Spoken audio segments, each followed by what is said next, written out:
చాలా చోట్ల చెప్పుకొచ్చారు, చాలా స్ట్రగుల్స్ ఫేస్ చేశాను. ఈ సమయంలో నా మీద సానుభూతి చూపించే అవసరం ఉంటుంది. మీ మీద ఒక అపవాదం ఏంటంటే లేదు బీఆర్ఎస్ లో కూడా కొన్ని ప్రయత్నాలు చేశాడు, కనుమరుగయ్యే పార్టీ ఇది BRS party. Line is back, KCR is back.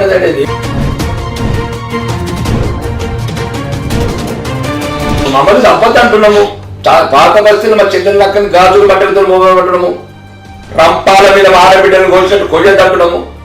మరి ఏ దేశం వాళ్ళు చెప్పండి, నువ్వు చెప్పు.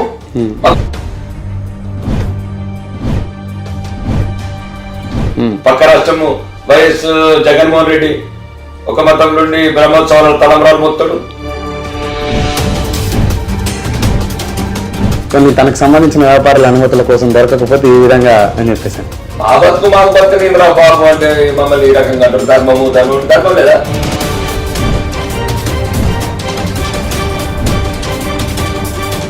రాకేష్ రెడ్డి గారికి త్రిటైం లేదా?